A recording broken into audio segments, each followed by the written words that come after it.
Good evening, everybody. Welcome back to our deciding game number 3 for the SEA League, our third, fourth place decider match. I'm LD. I'm joined here by Gods. Real quickly, before we start the cast, I would like to give a special shout out to all of the sponsors that help make this tournament possible. Zotac, Twitch TV, eClub, XFX, Geo Invasion, as well as a lot of the coverage partners and organizers such as ELG, Pacific Esports, Dota Talk, Gosu Gamers, and much, much more. I'm LD, he's Gods, we're David and David. There are 4 players disconnected, but have no fear, the drafter is still in the game. Hey Gods, what are we going to see? It looks a little bit more standard, but there's still a Doom in the pool, so we just never know. Yeah, and possibly Miracle's teammates just said, that Razor pick didn't work, we're out, you're on your own. Or we're going to see Miracle just attempt to 1v5 because he's upset with his teammates. But Mag has made his way through this pool for the first time, and Neo.Int don't waste any time first picking him up. And Queen of Pain Rubik, the Shadow Demon's been banned out. So is this finally the time we see something like a PL pick? I feel it's not really Neo.Int style. They're more likely to go towards a Luna pick, but with Life still in the pool as well, there's plenty of carry options for them. And with the Mag there, it's like, I mean, Winter says, you want one support, one of your solos and your carry here. And that's probably what we're going to be seeing here. Some support with a carry of their choosing, most likely the Lifestealer, I feel.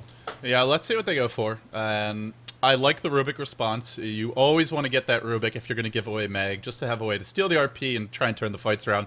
We saw some nice stolen RPs yesterday. Unfortunately, they came when there's like a 20k gold deficit. So even though Mushi gave it away, it just did not matter, and we'll have to see if it does matter in this particular game. For the moment, the waiting game continues. The team discussing everything, chewing through their reserve time at this point. And I agree with you. I don't really think they'll go for PL. I'd expect to see they favor their semi carries. We could see. Oh, there's also a Darkseer in the pool, by the way, and neither team opts for it yet. But we may see First Departure pick it up here. Yeah, First Departure did go for last game. It's Jakiro Sand King, very interesting and somewhat unexpected. Jakiro, I mean, this is like the QMX style. Yeah, this is, I mean, the big AoE supports. You've got Ice Path, you've got Burrow Strike, you've got a lot of AoE disable and lockdown, but not the strongest laning supports. But maybe that's something that they're just not too worried about, because First Departure haven't really been looking to punish that yet. They've run Undying the last 2 games, but I have a feeling they're not going to look to run it again this game. They may prove me wrong with this pick, but maybe we see them go for something completely different. I feel this is a time to go for like your anti-mage, your hard carry. It's game 3, it's the decider. You've got to go back to what you're sort of comfortable with, and for me, that's your anti-mage if you're First Departure. Let's see if they do. They still have the opportunity to pick it up in the second stage of the draft, but we expect Neo.Int is going to be banning carries since they went from the Windrunner here. Yeah.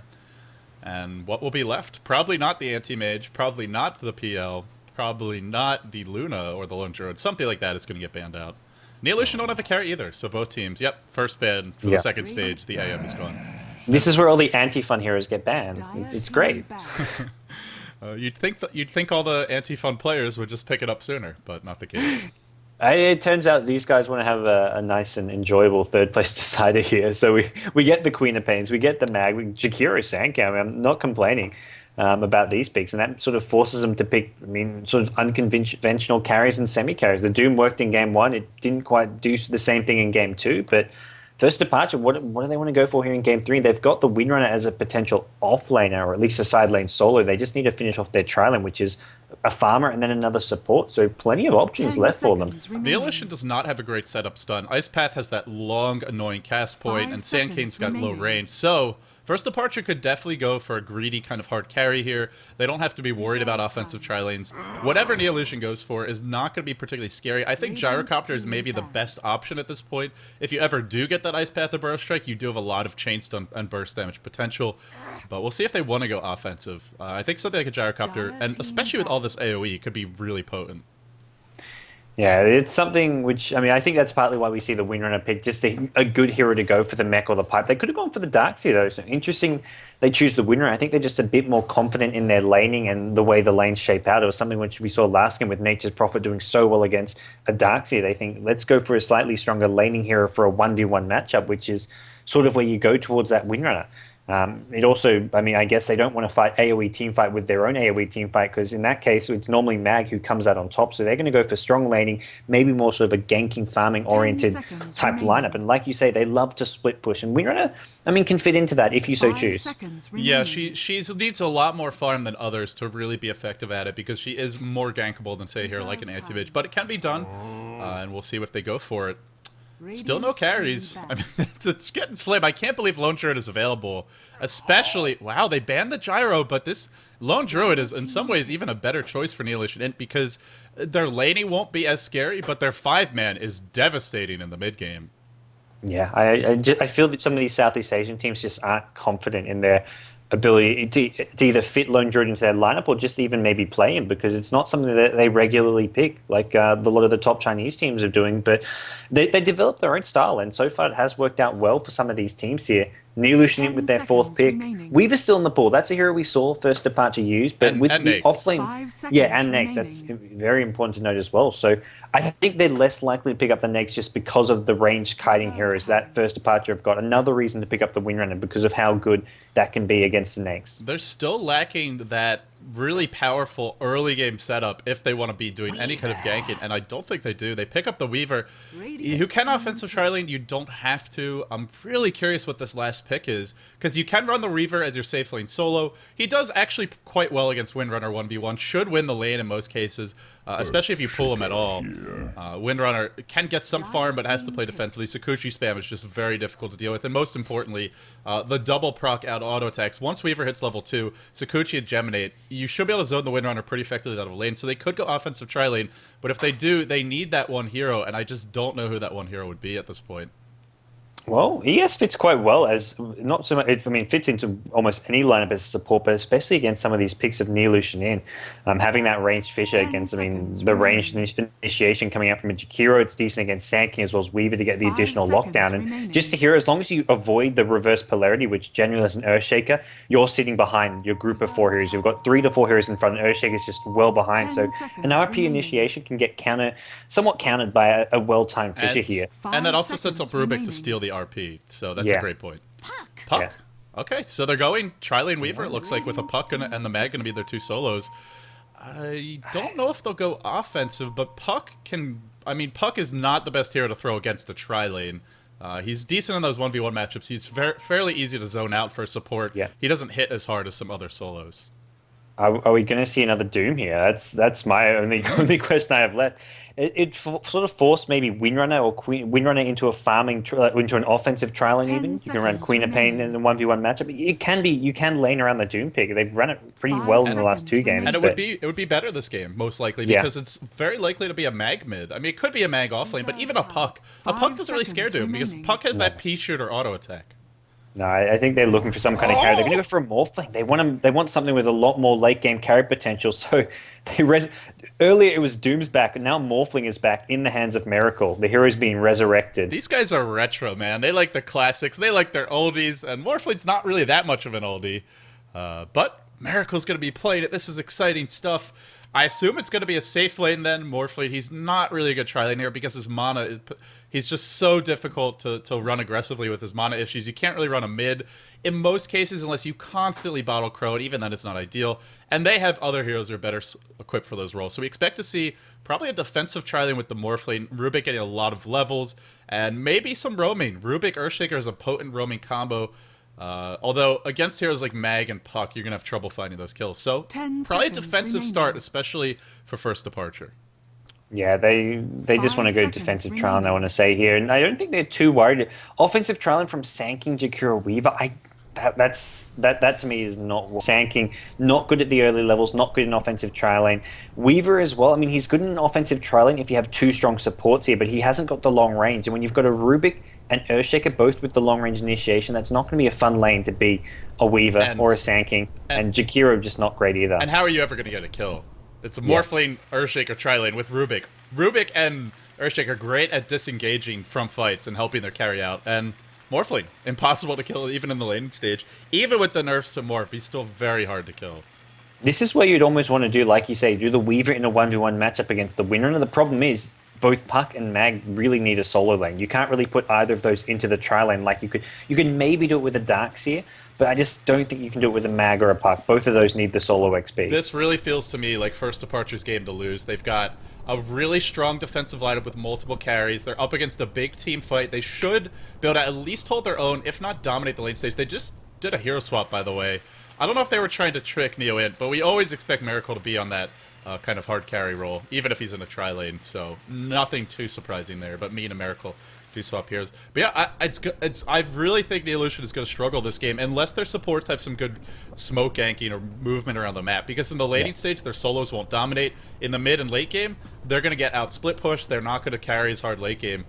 They do have that dire advantage, but they're really lacking in physical damage. Even with Empower, Weaver just does not hit hard until he gets quite a few items. Yeah, there's no real carry that they're comboing the mag with. Instead, they're comboing the mag with sort of follow-up AoE, which I don't think is necessarily the right way to go. You want to have the Empower on some kind of a carry or semi-carry. You need some sort of clean-up hero. Weaver can do that if you get a lot of farm and have a really strong early to mid-game, but that's something you can't always rely on happening. And if mag can't hit a big RP, then suddenly the Sand King Jakiro, they're very limited in what they can do in a team fight, and that makes it really hard for Neolution to get all their heroes involved in a team fight. And First Departure, all they have to do is spread out, have Rubik try steal an RP, ES on one side just fissuring, they've got the shackle shots coming in, they've got this great kiting lineup which can just sort of outmaneuver the AoE combo of Neolution if they play it right. Let's see. Quickly, we will introduce the players' gods. This is, of course, the deciding game number 3. It is going to be our third, fourth place decider match. Currently, we have normally the off-lane player, or the farmer in a tri-lane for this team. He's going to be on the puck. We have Fox from the Philippines on that support Jakiro. We have Blah going solo mid as the mag, most likely. They're doing a little bit of Ring Around Rosie in the Fountain Heart. Chico on that Sand King. Last but not least, Ninja Boogie playing the Weaver. I love seeing him on those playmaker heroes like Storm. Weaver, it's a little bit harder to make those really explosive plays, but let's see how he can do. Yeah, this is going to be interesting for First Departure. It looks like we will be seeing...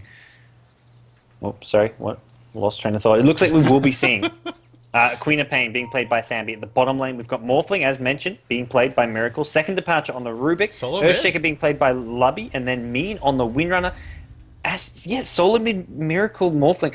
I mean, you mentioned, I agree with you what you said earlier. It's not the best hero for going mid, partly because he doesn't really hold up too well against either mag or puck, because he's forced to sort of morph a lot to agility to help him last hit, and then suddenly his HP is very poor. A couple of shockwaves and he's going to be really poor on HP. Look at his HP. You get the bottle out on mag and 397. He's being pulled regen, but I don't know if this is going to be enough for him in the mid lane. I think it'll be okay. He just needs to bottle crow a lot. Queen of Pain's not going to be able to use that courier as much, and if she does need to use it, they'll have to be very efficient. But she's a safe lane Queen of Pain up against Puck, and it doesn't look like Puck is rushing a bottle. In fact, yeah, he's gone for some plus stats. So I think it could work in this particular game. It's even worse, though, against some. Like, if you're up against, say, a TA or a Quap, good luck. You're totally screwed. This is not ideal, but it's not nearly as bad as it could be. Yeah, it's not as bad as it could be. I think Morphling, if he plays this right, if he can get... He needs a fast bottle of his own, and we may even see some bottle crowing coming from him. He can maybe sustain himself in mid lane. The good news about having low HP as well, it's a lot quicker to heal up if you are bottle crowing. So if he can get a really strong early, like basically last it really well the first 2-3 creep waves and slow down Mag's bottle, he may stand a better chance. He will be good at last hitting at these early levels, and already with that first deny, it's actually kind of annoying for the Mag, because the Morphling's been pulled to deal with this. Especially the early levels. Once Shockwave hits 3, that's where you need the bottle, that's where you need to control those runes. And Mag, just in frustration, is going to be throwing the Shockwave out there. The other reason that we don't see Morphling going mid or really being picked a lot is he's much more easy to pressure now, because Morph costs a lot more mana. So when you're forced to use Morph when you get ganked, even if you live, you've got to go back to Fountain, so the gank still has some positive effect. Whereas in the past, you can Morph and then still have tons of HP, or tons of mana left, and be able to morph back to agility if you need to. So we'll see if they go for pressure. They really can't this game because, well, Sand King Jakiro not the best at those level 1, level 2 ganks, and Weaver's really going to struggle. If he ever gets caught by a fissure block and the supports aren't here, he's dead. So I think this Morphling pick is going to work because of the way the draft shaped up.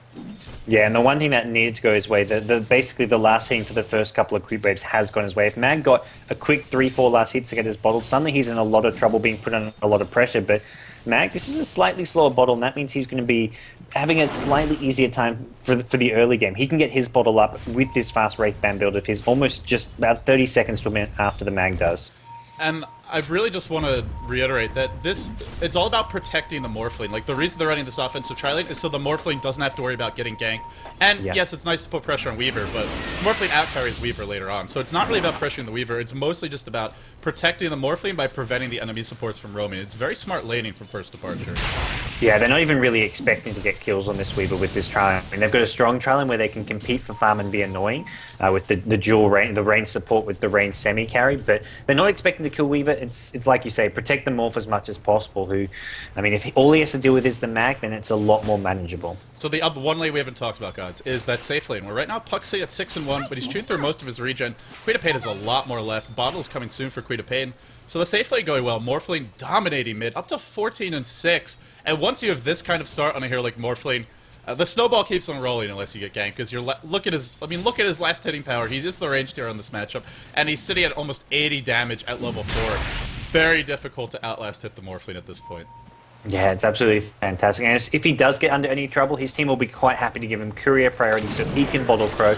None of these top heroes really need courier. We're not going to be seeing a bottle coming out on the win run or anything. The only hero who might want to get a bottle is this Queen of Pain at bottom, who isn't having the best time against a Puck. This should be a matchup. In the side lane, Queen of Pain should be beating a Puck, unlike mid lane, because you can't run to your tower, but Queen of Pain is just sort of breaking even with Puck for the time being. Well, he has chewed through a lot more of his regen, so I would still say she's winning the lane, maybe not quite as hard as you would like, and the one thing is she is pushing the lane a lot, which is going to give him some free experience and an earlier level 6 than you might ideally want, but she is ahead in regen, which means she can be more aggressive.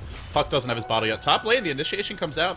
But good luck getting aggressive against this tri-lane. You cannot go aggressive against Windrunner Earthshaker unless there's some severely bad positional play. But here comes the hasted mag. Can he find the skewer on the Rubik? There needs to be a lift right now. No, too late. The Fissure is out. The Fissure block. Trapped second departure away. What a nice movement. He wasn't going to be able to win mid, but now he's setting up kill stop. Yeah, I think he realized he couldn't do a whole lot mid, and like you say, just get a kill top. Turn the tides up there. Rubik TP's right back in, so this isn't going to really win the top lane or change much as far as the state of the top lane, but it will just give Neo.Int a nice early game gold boost, as well as getting mag at kill. So that's his boots bottle, couple hundred gold. He needs to start catching up on XP and levels now, because he's now a full level and more behind the Morphling who's at mid. Very surprising skill build from Ninja Boogie. You're up against the tri-lane, and he's not taking any points in the Swarm, so he's expecting more of a war of attrition. The Swarm is a great ability to have in tri-lane versus tri-lane, as we see a little bit of a creep jack here from first departure. Look at the aggression from Miracle. He is really doing a nice job with this Morph. Again, a lot of it comes down to the lane matchup and the other lanes. This wouldn't work against a hero like Queen of Pain, for example. Oh, looking for a skewer's mag. Oh, he uses it. Oh, this could cost him now. Oh, I really think Mag might have been able to go in there, hit the skewer and the shockwave, but worried about that Morph to just turn the fight around. Normally you want to wait to wave until he skewers you. That way you're guaranteed to be able to escape, but it does get out in the end. Yeah, and bottom lane, Queen of Pain's actually forced to bring this bottle out really soon, because Puck has sort of managed to get his bottle out, and as soon as Puck got bottle, Queen of Pain was put on the back foot. Queen of Pain now gets his, and it's back to even, and Puck's going to have to be playing very cautiously now. Queen of Pain's going to have mana, but that lane's pretty much broken even. Miracle's in trouble. The shockwave is here, but it's not enough. That Morph, as mentioned, is very difficult to kill him, but now he's got to go back to base or do a lot of bottle crowing. And the Courier, this is why the Queen of Pain's bottle was still up top lane, actually breaking out. Rubik, and a nice body block from Sandcade. There's the Sakuchi, hits all of the supports. Maybe they don't need the Swarm here at the end. They're going to pick up 2 kills. The power shot is not sufficient because Weaver had the magic wand. Now Wind runs wall beam for Earthstrike. It's a team wipe in the, well, a lane wipe, I should say, the top lane. Meanwhile, over towards the mid lane, this is the last point to sort of piggyback off what you were saying about the bottling.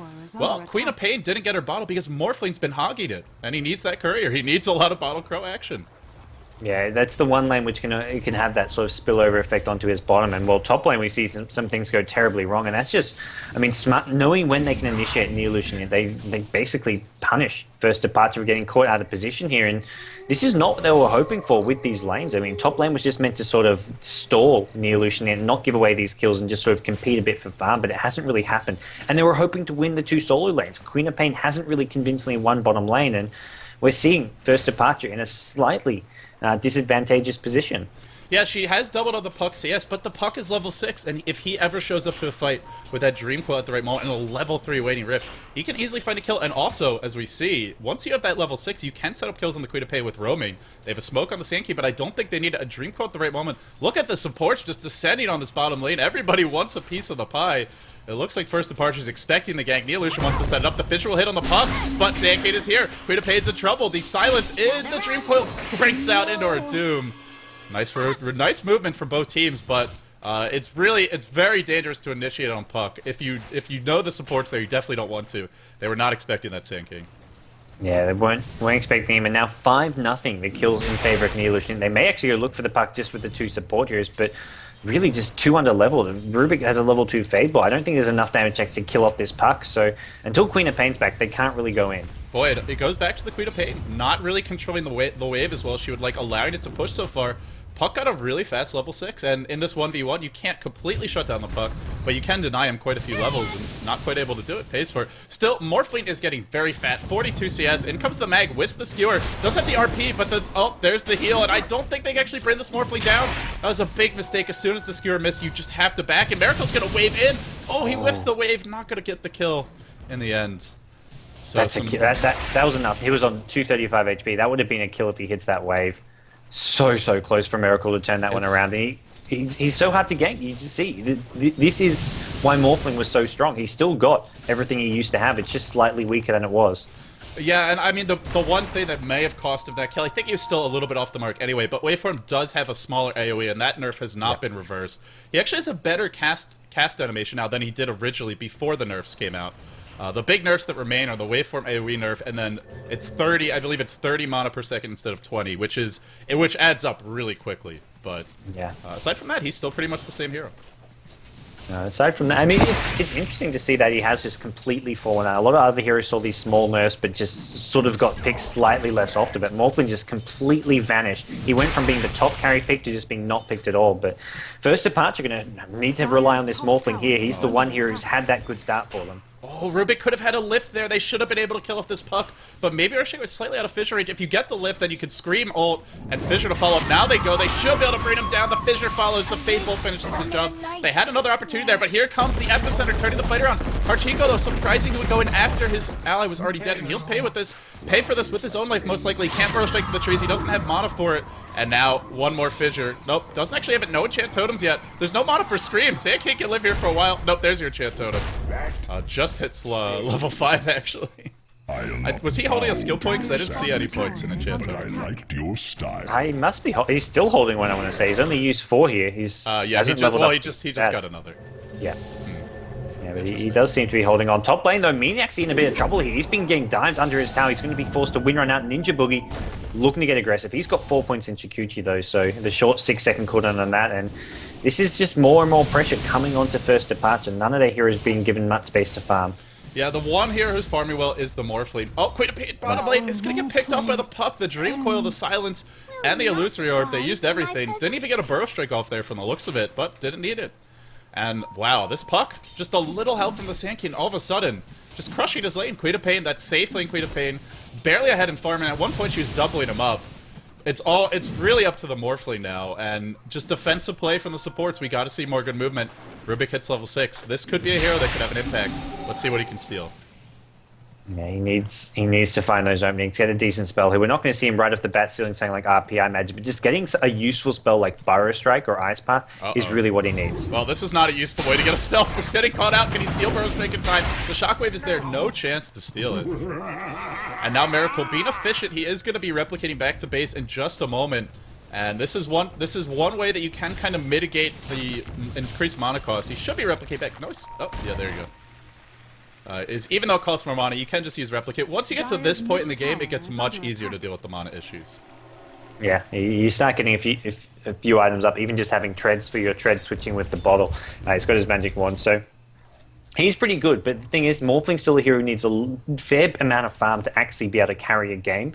It's sort of a great hero to have sort of in those mid-game team fights because of how hard it can be to kill, but with Neo.Int, with this huge burst and magic damage, they can actually go through a Morphling fast enough, I think, to outkill his morph strength. So it's not going to be a great mid-game hero. It's going to be sort of that late-game carry that they want to play it as. Billy getting the burrow strike, but he still gets off the heel, and I don't think even with Epicenter and RP they can actually bring him down, but they skewer him back into the tower. This may be just enough. Miracle, it's going to wave away. He's still alive. He's down to 200 HP, a secondary burrow strike. Well, gods, you called it, and by the way, that's without the Puck Silence. Puck finds a solo kill in the Queen of Pain bottom lane, but the Puck Silence with a blink, once he gets the blink, Puck Silence can absolutely ruin Morphling because he's generally on low strength, so he can farm and do a lot of damage, and if he doesn't get Morph off, he dies. Even with Morph there, he died. That is some serious freaking chain stun.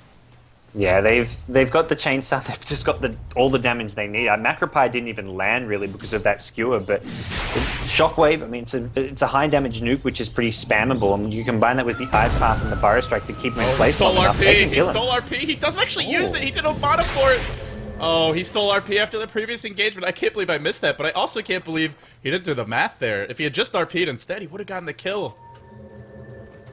Well, he's going to have to go back and heal. That's, I mean, a great spell to steal, but when you've got such a low, limited mana pool, he's only really got an RP, a Fade Bot, and Telekinesis, then he's all out. So he needs to get some Arcane Boots nice and soon. Look at how poor the Windrunner and the Queen of Pain are. I mean, 2k net worth on both. These are solo heroes that...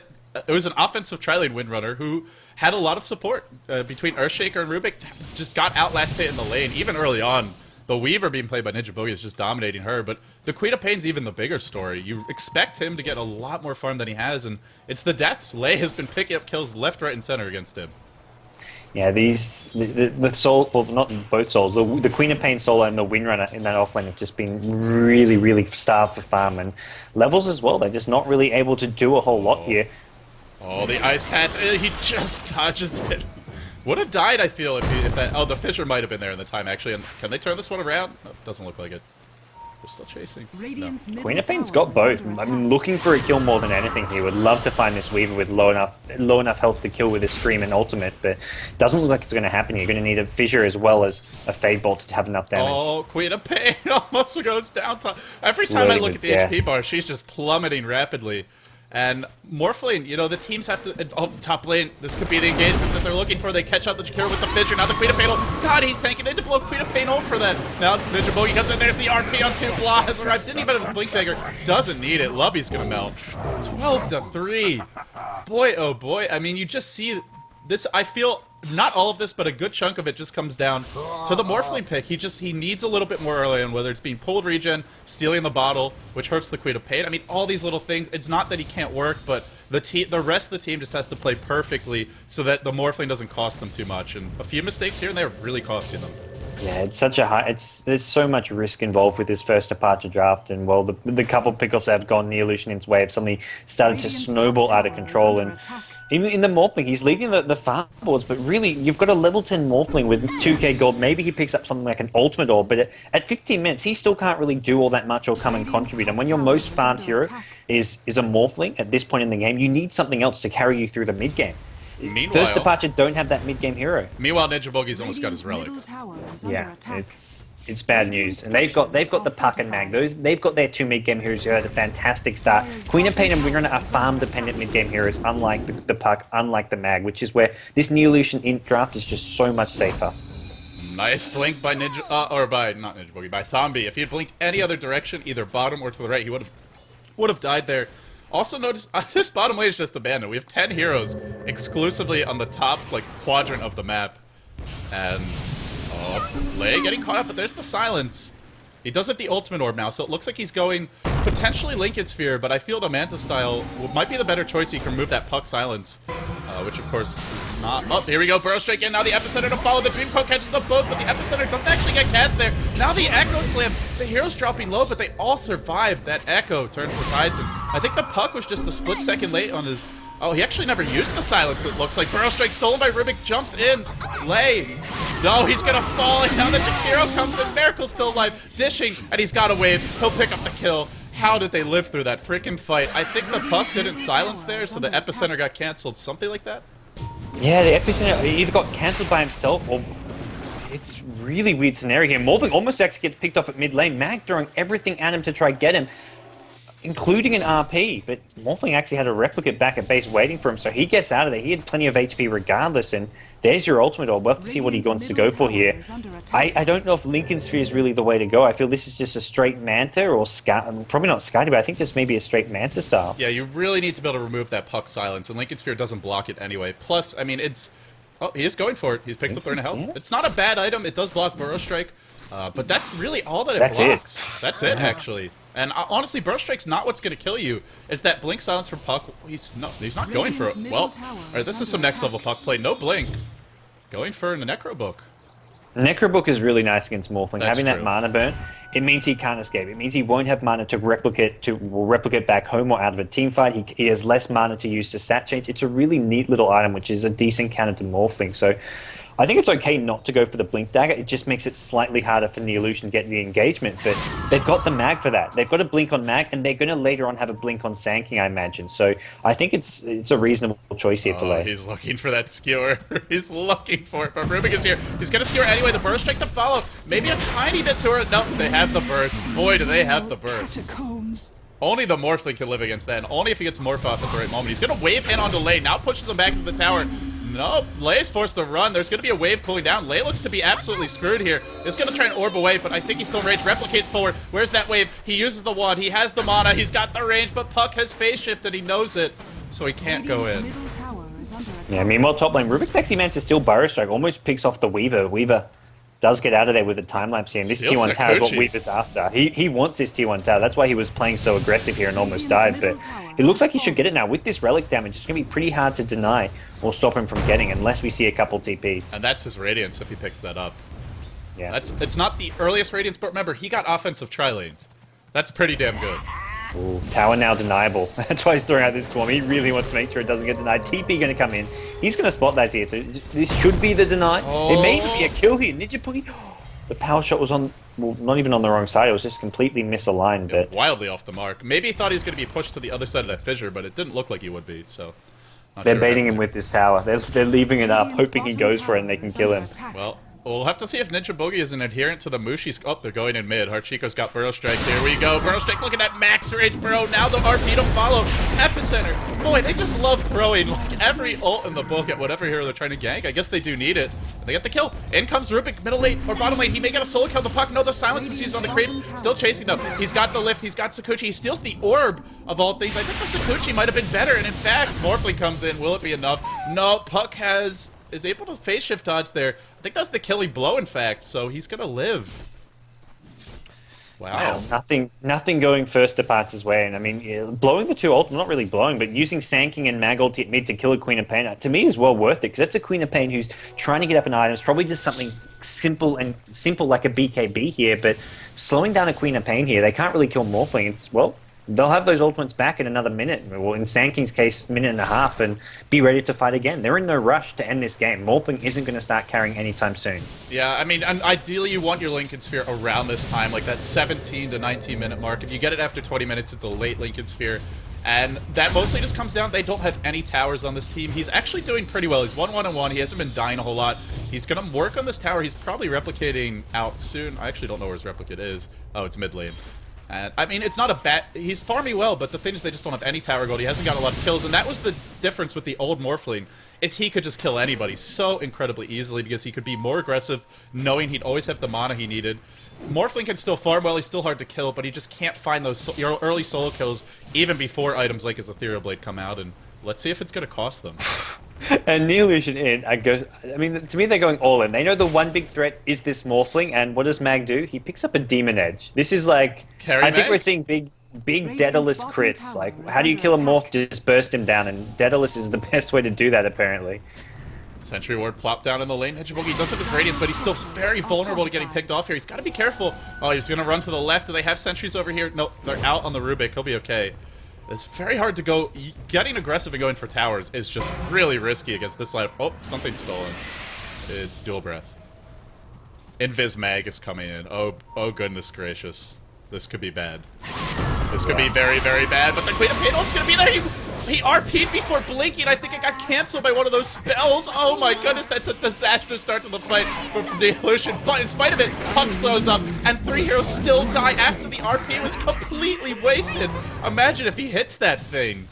Yeah, in these fights out in the open there, all they need is either the Mag ultimate or the Puck ultimate, and there's this cleanup that happens, and well, Neo.Int, they take that fight pretty easy with just the huge amount of farm and cleanup potential of this Weaver. I'm glad to see Lei. He did go back for the blink, and the one point I did want to point out is they do have the Mag, but RP's a lot harder to land than Dream Coil, so normally you still want to blink on your Puck to kind of set up that RP. It's the safer way to play. If you're Yao, maybe your Puck doesn't need it, but otherwise, you know, you're better off with that blink on Puck, and we'll see the Necro blink next, and like you mentioned. That's going to be very painful, not just for the Morphling, for all 3 of these carries. Even here's like Queen of Pain and Windrunner, it does a lot of damage. Yeah, and they've got triple blinks up now. Sand King's got one as well with all these kills and towers they've been picking up. So the initiation potential is just devastating, and that's something which helps them kill normally hard to kill heroes like the Queen of Pain. You can't really farm anywhere safely against the blink Burrow Strike. You've got the blink silence. You've got a Mag with a follow-up blink as well. There's just no way really for heroes to farm on their own, including the Morphling. Well, Morphling does have his Lincoln Sphere now, but he needs at least one more item. Oh, that's a better Earthshaker. He needs at least that one more item. I think really 2, because he's gone for Lincolns, which is not a great 5v5 combat item. And that's what's coming, is 5v5 fights. Look at this Neo.Int lineup. Yeah, this is, I mean, they're just going to keep on 5-man fighting for some time now. Weaver isn't a late game hard carry, so to speak, so much, and that means, well, let's just keep on taking these fights now. That Weaver is ahead, though, and he's still ahead in net worth. It comes down mostly to towers at this point. All 3 of the outer towers are down for the Radiant.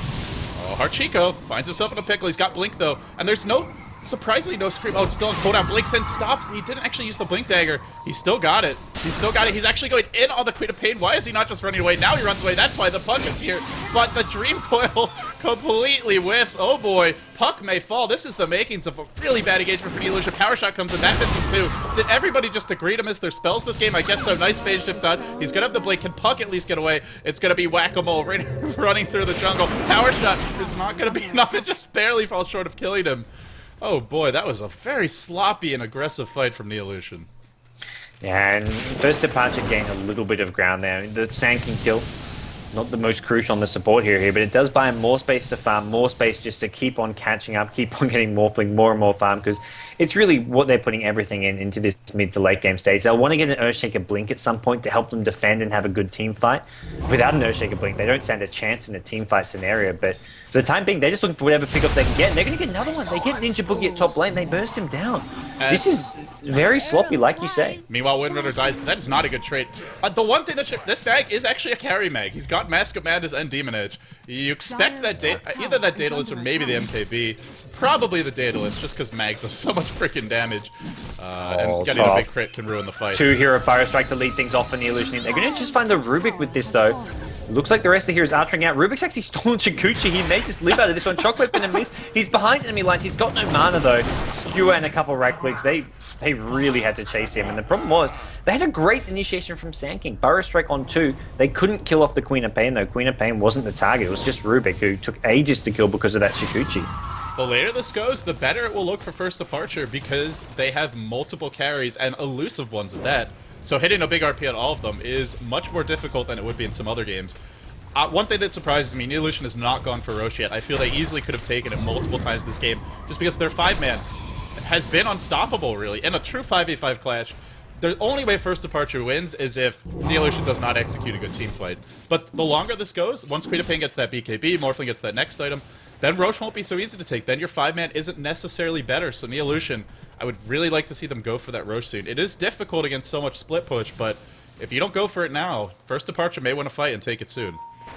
Yeah, First Departure, to me, if they can hold out and not allow Neo.Int to take the Roshan, which is not something they can easily do, wait till if they can get a blink up on ES and Morphling another big item, suddenly they're in a position where teamfights actually don't look too bad for them. Morphling hasn't really picked up any additional items of late. Look, you've got the Replica that can give a Radiance effect into the hands of First Departure. Miracle! Miracle gets greedy! He does not expect the Puck to be here. And he pays. That's a big, big kill. Yeah, it's the blink silence. It's the way that you can deal with Morphling and kill him with just a couple of arrows. And Sanky actually gonna run right into a Rubik, chase him down as well. Needs to maybe try steal this Barrow Strike. Actually, he's got Sandstorm. Never mind. Yeah, just stole it. He wanted to go for the Barrow Strike, but Neolution in. They're gonna take this time to Roshan. They've got the carry mag in front. We'll see. He's getting the Aegis. This is refreshing. You know, no more spend. Let's do it the hard way. This mag is going to have to do his own lifting for himself, not just throw a buff onto his carry. Let's see if block can be that hard carry for the team. I'm excited to see how this carry mag turns out. It's maybe not the ideal build, but I think it kind of makes sense in this game because it's going later. They don't really have much physical damage aside from Weaver. And you're going to need physical damage to deal with a hero like Morphling once he gets his next item. Queen of Pain once she gets her BKB. It's a solid choice, and Weaver gets the Aegis, so now they can start to pressure a little bit. Speaking of that, Weaver, not going for heart. He's actually going for what looks to be an MKB. Yeah, I think damage is a slightly better way to go at this point. He's got enough survivability. The one thing he's going to have to worry about is, a Blink Earthshaker, who's going to have it very soon. But as long as he's careful with his positioning, and he's got an Aegis for the next 5-6 minutes. So if they take a team fight where he does go down, he has got that second life. This is going to be the stronger way to go. This is going to be the way where they can make sure they dominate and come out on top of a team fight. Invis up on the mag again, just still getting all the runes. That's the one benefit to their lead. So easy to control them. Oh yes, it's really close to that blink. If he dies now, oh, Sankey blinks it first, whiffs the Burrow Strike, utterly whiffs it, and then gets shackled to a tree. Oh, poor Harchiko. That was not his blink, and now ES has his blink. They could have denied it. Instead, ES gets it from the assist goal. Radiant's bottom tower is under attack. Well, Neolution will trade for a tier 2 top bottom lane if they can have their way. Probably won't even get to do so here. Forced to back off, Fitcher's being dropped down. Lubby still has... Oh, he may have his Blink Dagger scouted out by that Swarm, but if he can keep it a secret as long as possible, it could be something they can use to catch Neolution in by surprise. Miracle gets skewered back, and no RP. The Blink Silence was just a second off there. He did replicate towards the middle lane. And Morphling, what will he go for at this point? He's up to 3,200 gold. I still feel you need that man to deal with the Puck Silence, but you also need to start contributing with some damage, so he's kind of caught between a rock and a hard place. We may see him just go for that Ethereal Blade. Yeah, Ethereal Blade, if he wants to start making sure he can burst down some of these heroes right off the bat, especially heroes like this Weaver, who could be quite easy to pick off if you can get that combo to do enough damage to instantly kill him. Boogie's baiting. Boogie's waiting. On to Mean, he goes the Ice Path, will whiff completely. That would have been a kill. The Burrow Strike stolen by Rubik, catches up Boogie, Aegis down the drain. And they're not done just yet. Shackle Shot actually, yeah, they are done just yet, because the Shackle Shot's cooling down. Burrow Strike's cooling down. Oh, Rubik even escapes with a TP. And they know Mag is on the way. Mag is coming down that bottom river, looking to get in there to maybe get an opening. And he's got another DD. This Mag is just painful. He's right underneath a ward, which is not going to work to his favor. He's being pinged. I'm sure First Departure would love to go on him, try find that little pick off, but they just don't have the initiation or the damage to bring him down in time. Yeah, that's kind of... I mean, normally you see a hero like Mag, like that, a crucial team fight hero, he's overextended a little bit. You have vision of him, you go kill him, but like you said, he's too tanky. And Morphling is, I mean, for me, we'll have to see where he wants to go with this. I think he does need to just go for damage. Burst damage, the Ethereal Blade, saying to burst on here, Shackle Shot. Immediately we see Rubik fall down here, and it's going to be Neolution take their pick off and just back off. The Shackle Shot came in too late, and, well, First Departure are going to find themselves defending one man down. Morphling's up to 4k gold. He's getting close to that Ethereal Blade. I think it's like 5,300. Or maybe 4,900, I believe it is. So he's still a little bit off. He's getting close. Here's the replica top. He could port in here. He's got to keep the pressure up on these lanes to draw back the 5-man of Neolution. Let's see if he can split push fast enough. He hasn't replicated top yet. He probably will be in a moment. Nope, not gonna go. Just checking top rune, now back. Neolution aren't committing to... They've sent the Weaver top just to keep on farming the big creep wave. They're not going to commit to go high ground here. They're just looking to keep this lane pressured in and force heroes to be defending, farm out their opponents' neutrals, and really just... I mean, they're starving First Departure. Even if they're not getting tier 3 towers or Raxes here, they're getting more farm than their opponents. They're getting slightly further and further ahead, as long as they have an ability to deal with the Morphling later on, who has picked up an Eagle Song. So it's either the Ethereal Blade or a Butterfly that we're going to see coming out from Miracle. Yeah, I really feel the Ethereal Blade's the better. Oh, top lane. Miracle gets caught in the silence. He does get off the morph, but it just does not matter. Goodness gracious, that MKB, that's a lot of burst. And even the Necronomicon is a lot of burst as well. Didn't even use the Mono Bird, I don't think, there. But it didn't matter in the end. Yeah, he didn't use That's really the issue with the Morphling now. That's sort of what's changed. He can't just go off solo pushing lanes unafraid. In the past, he only had to be afraid of sort of 4 or 5 man gank squads. Now it's like a 2-hero gank who can just kill him and deal with him easily, especially when you've got a Puck Silence. And I mean, the damage is there. That Morphling just can't be on his own unless he's guaranteed that there's a 4 or 5 man push coming in another lane. And we got to go back to, I mean, whenever you play a carry, it's all top lane. Boogie gets shackled to a creep. Remember, he already lost the Aegis earlier. This could be the Chainstone. I think they needed Echo Slave to bring him down. They will use it, but Ink Sangi with the Burrow Strike from the back lines. Jakira's lurking as well. And they're not going to go, but I mean, it's also, he can't put pressure on the enemy team the way that other carries can, and that's normally what makes a carry strong. Is you look at Bernie's anti-mage. Sure, he's not getting a lot of kills, but he's pushing all the lanes constantly, very efficiently at that.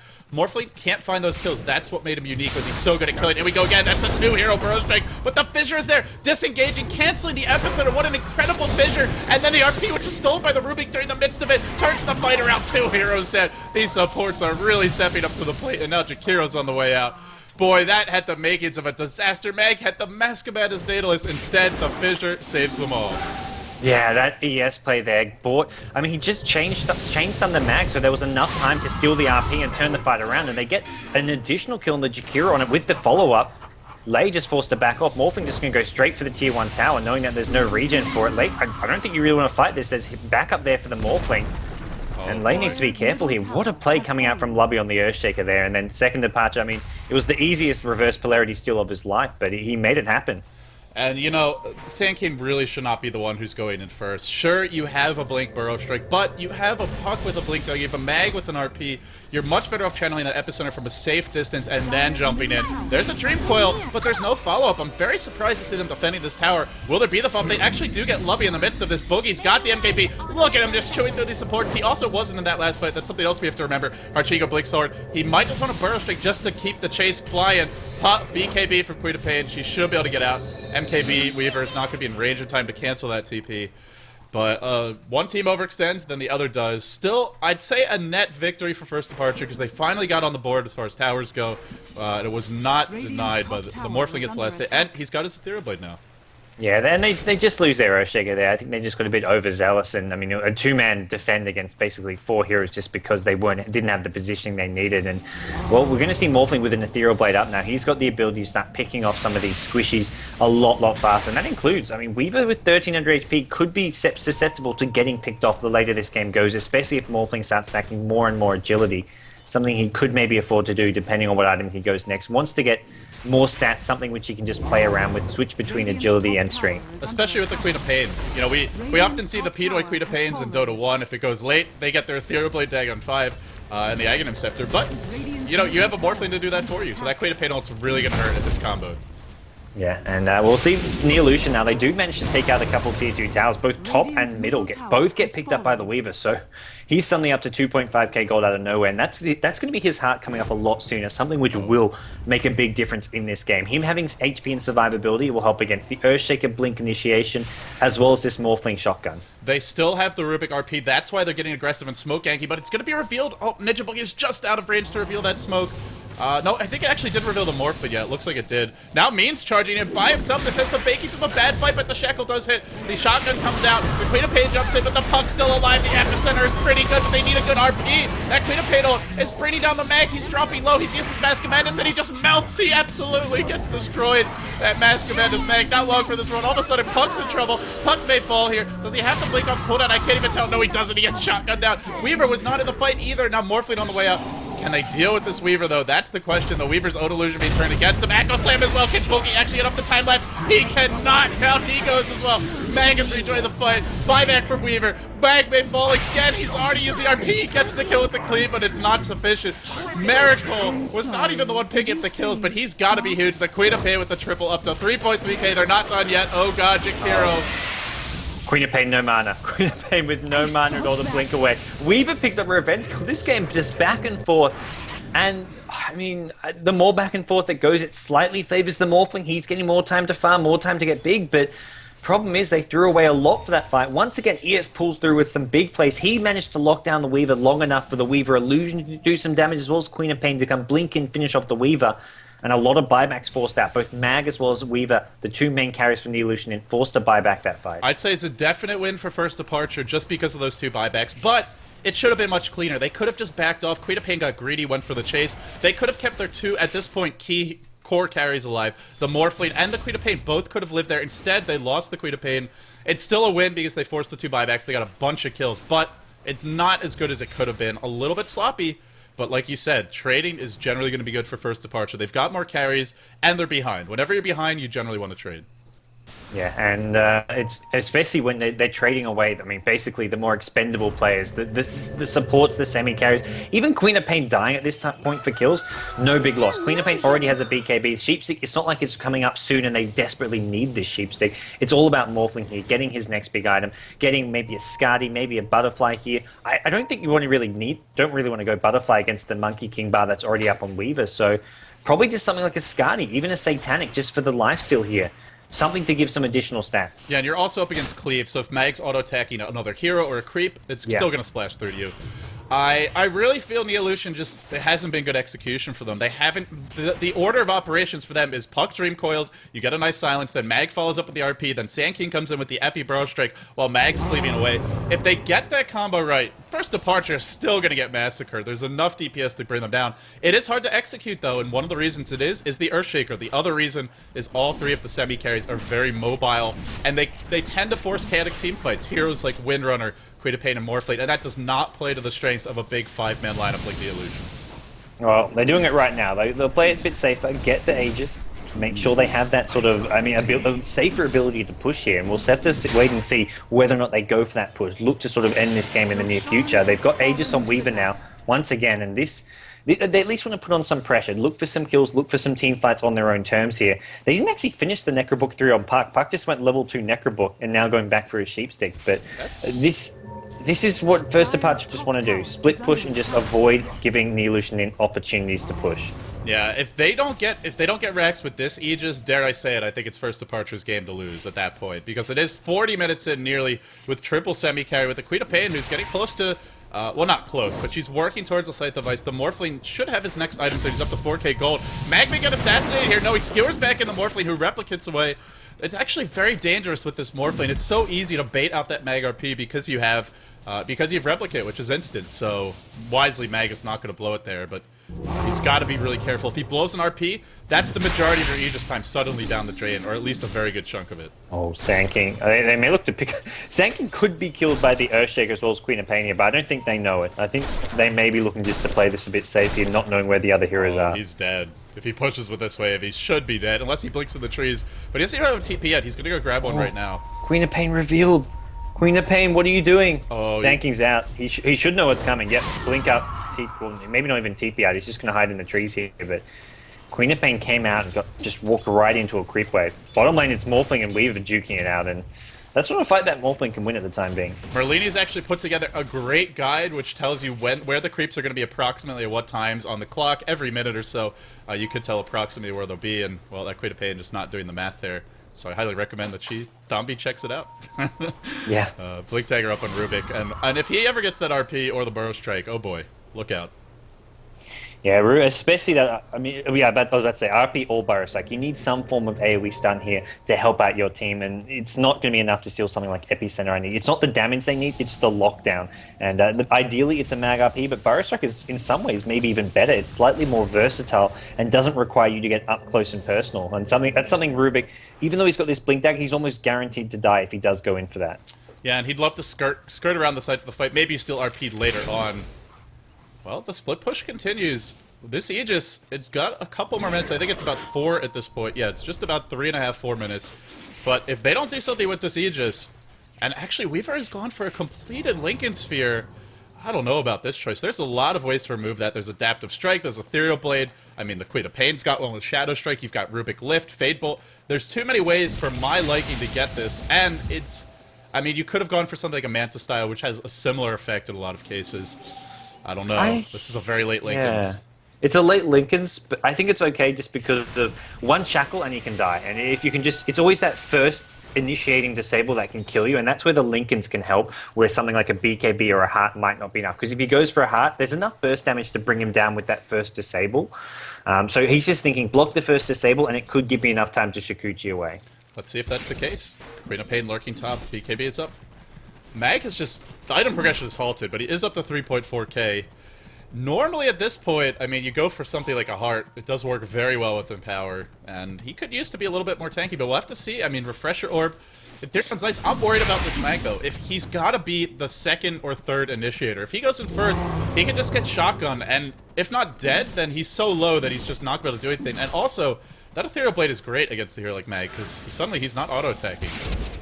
Yeah, and this item build that he's gone isn't really designed to be for an initiating mag. He's doing DPS. He doesn't want to be going in first with an RP, because suddenly this Daedalus he bought was completely pointless if he's getting basically taken out of the fight when he RPs in. That's where you'd wish you had a refresher or something like a BKB to help keep you alive. I think at this point maybe he just buys a BKB as his next item just to prevent that counter initiation when he goes in. That's a good point, actually. And he's got the DPS. With Mask of Madness, Cleave, and Daedalus, you hit like a truck. Yeah, he's got plenty of damage, and it's just so much. I mean, nothing at this point. There's not really physical damage to actually go through BKB. Morphling can do some, but it's not going to be enough to kill a full HP mag. Morphling's up to 4.4k. He can buy that Eye of Scotty now if you'd like to, but he won't have buyback, and you're down to your outer racks. You got another push coming soon, so most likely safe for buyback. But if they win this fight, if he gets a couple of kills, he's gonna have that next item and probably a potload of gold. So that's why this upcoming clash, this is the game. Yeah, this almost certain. For first departure, if they lose it, they're out. If Neo.Int lose it, then we see it sort of being dragged on, and like you say, it becomes first departure's game to sort of control and to lose. I don't like this match. Neo.Int, they need to win this fight. They are going for a bit of split push here, which is smart. Oh, Ninja Boogie, the Lincoln Sphere is going to block that initial Shadow Strike. Like he said, that's not the spell he needs to worry about. It's going to be something like the Shackle or the Lift. But he's going to continue split push away. This is pretty smart.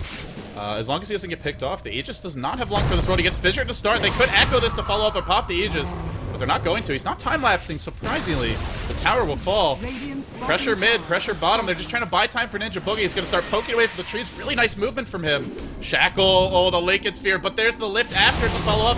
Now the Fissure, now the Power Shot. Aegis down even with the Lincolns. There's the Blink and the Hex, but the puck, he's in a bit of trouble. Burst Strike whiffs on the Queen of Pain because she BKBs to dodge it. Nice little play there. Now the Queen of Pain dodged by the phase shift. In comes the Mag. Catches out 3. There's your cleave. There's your kills. 2 heroes dead. Buyback for the Windrunner. Queen of Pain's gonna fall as well. Yes, Echo before Blink. He did the Echo then Blink. He didn't even get a Blink off now. He's going to turn the fight entirely into Neo.Int's favor here. They're going to get 2, 3, 4, and buybacks are plenty, but the buybacks aren't really helping a whole lot. They've taken out Mag. The problem is Weaver's still alive, though. Weaver's just taking them out one by one. Morphling's trying to keep his team in this game. Takes out Shakira. Gemma True Sight on the ground here, but Weaver's going to get these Raktas here. I don't think Morphling can prevent this. Great initiation from Mag, and, well, Weaver, he's got the cleanup. He's got the DPS to help Neo.Int finally break through this defense. That was a nice RP there. He was patient. He waited for the right opening. Also, that puck dodged so many spells. Miracle will get the triple, and Ninja Boogie's got to be a bit careful. He's got the Lincolns up, which means you can't be shotgun, plus it was just used.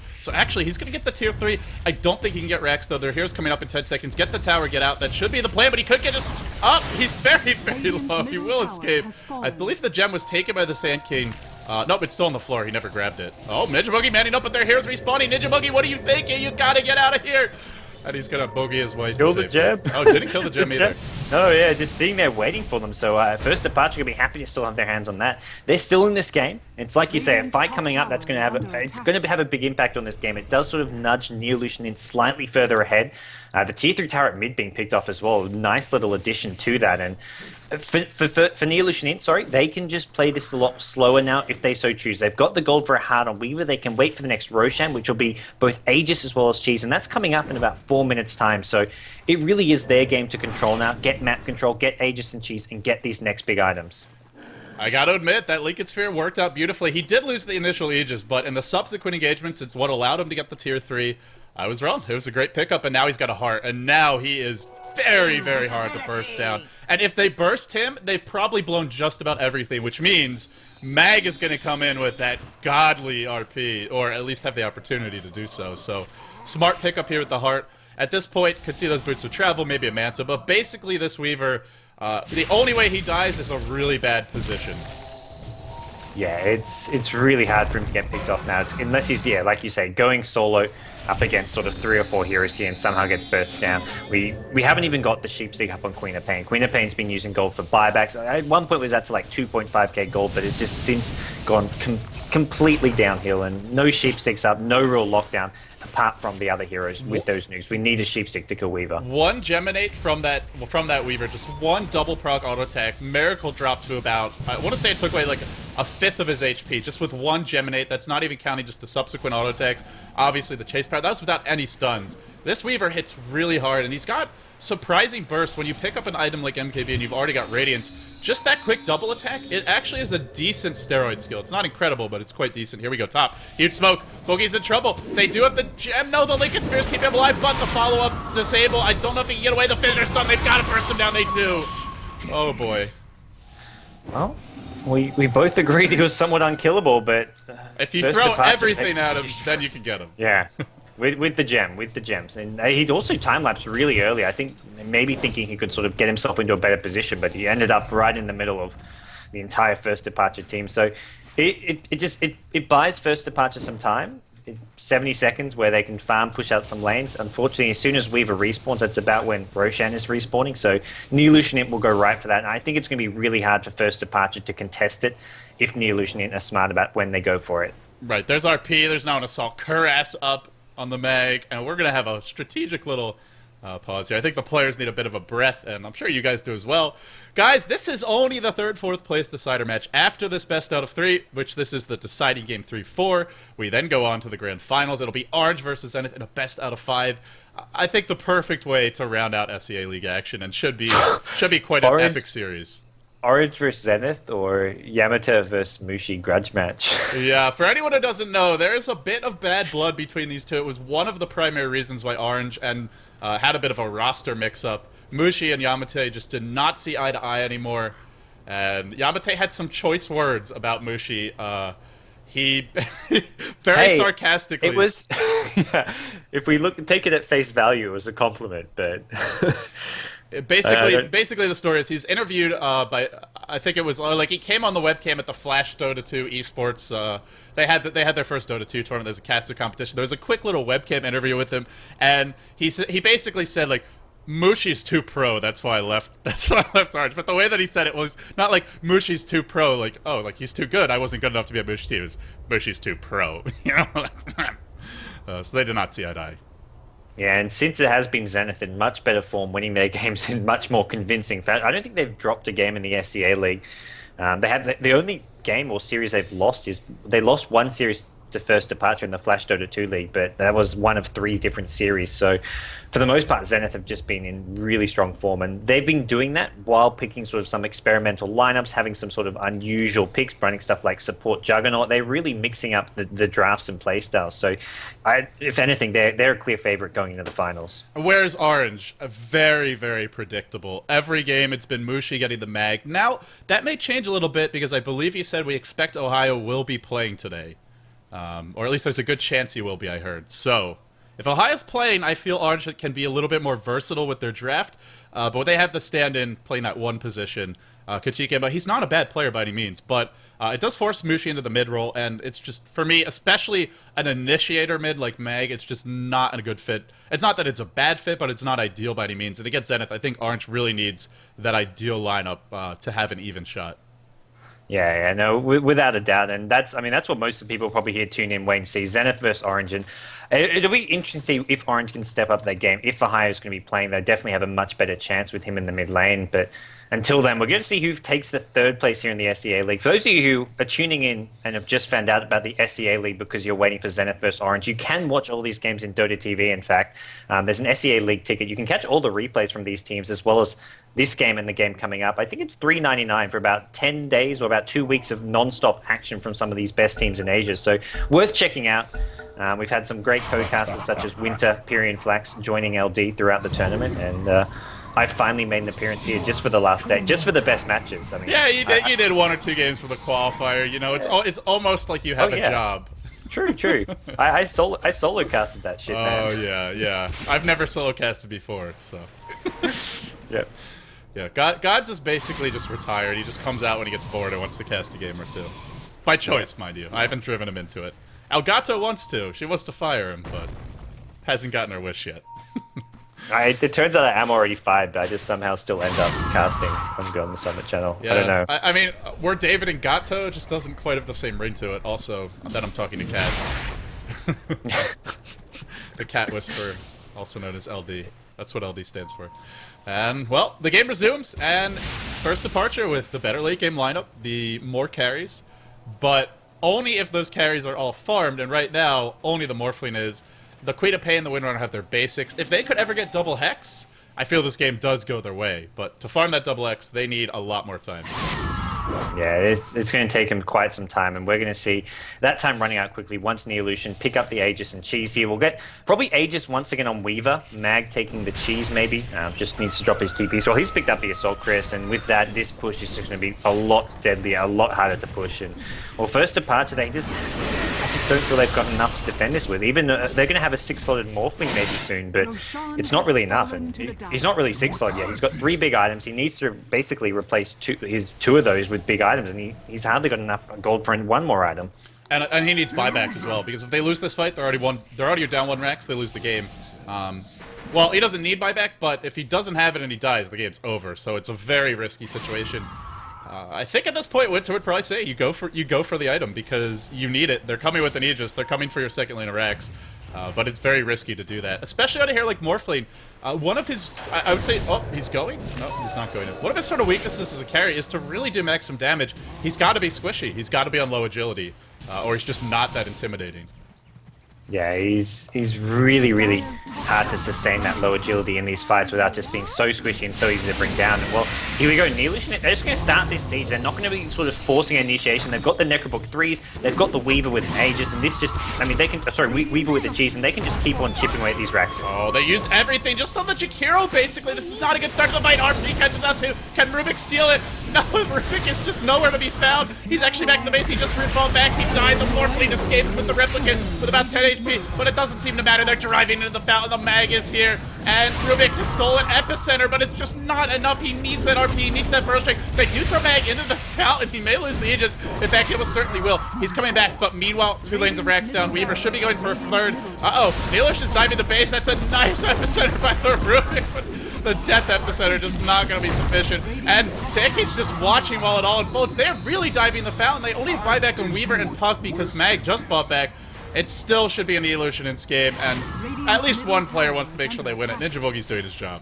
Yeah, Morphling just went man mode, tried to fight his way out of it. He actually picked up an Ultimate Orb and is about 80 gold short of a buyback. I think he thought he had buyback when he bought that Ultimate Orb, and he turns out he doesn't. He's about 30, 40 gold short of that, and that, I mean, maybe he could have bought back and maybe stalled the game longer, but either way, it's Neolution who are in control of this game. They're going to take the 3rd place. They get the GG call, and well, it was a close 3-game series. And a well-deserved win, I must say. Neolution, especially after that, the way that the series started with kind of a disastrous game number 1 for them, where they won both of their solo lanes, and they were very weird matchups that they probably should have won, and then all of a sudden they just got crushed in that game in spite of it. They lost to a Doom. First departure showing some creative picks, sort of reminds you of Zenith, but just not showing quite the polish and the coordination of a team like Zenith to make those picks work. This game they went a little bit more standard, but even then, it's still a Morphling pick, which is not standard right now by any means. Still, a good showing from both teams, I gotta say. This 3rd, 4th place decider match, I'm sated right now. Yeah, all 3 games from first departure. I mean, going with some of these fringe picks, really trying things out. And, I mean, not afraid to do so in the big games, in Game 3. I mean, I sort of mentioned that I was expecting something like an anti-mage pick, but no, they said, we'll wait to pick up our carry later. They'll go for the Morphling. Doesn't work out for them, but hey, there'll be another SELE. There'll be other tournaments like the GST Dota 2, the Gosu Cups, and they'll just keep on fighting on. And that's something which First Departure have really been good at. They're just coming back tournament after tournament. They've been so consistent, and they've always been up there. And that just goes to show that they're going to be one of those teams, like IceIce says, that could potentially compete with the best teams here in Southeast Asia. Well, they still make IceIce proud, I'm sure, but they're not quite enough. The Singaporean, well, the all-Singaporean squad is defeated. Neolution with 3 Singaporeans and 2 Pinoys. They will be your 3rd place team, and basically making their stand here that they are the best team outside of Zenith versus Orange, as currently MUC is not active, and I gotta say, maybe they are. There was a lot of other competition in this event. That concludes our 3rd, 4th place match, but it does not conclude the tournament. I'm LD, he's Gods, we're David and David. This coverage, of course, brought to you by the Beyond the Summit, the tournament made possible by many of our sponsors. Once again, quick shout out to Zotac, eClub, Twitch, XFX, Geo, Invasion, and some of the organizers, ELG, Pacific, Dota Talk, and others. Anyway, Gods, you're gonna go to bed. From what I understand, it's quite late. Yeah, it's 5:30. It's been fun. You guys can yell at me all you want. Fire Gods 2013, but it is nice and early here. I'm already jet lagged a bit as well as it is, but you guys can follow me on Twitter, twitter.com/BDSGods, and of course check out all the YouTube videos on our YouTube channel Beyond the Summit TV. But more importantly, stay tuned. Team Yamata versus Team Mushi. Who are you guys cheering for? Let us know, and LD, have fun casting it. All right, guys, we'll see you soon. Zenith vs. Orange awaits.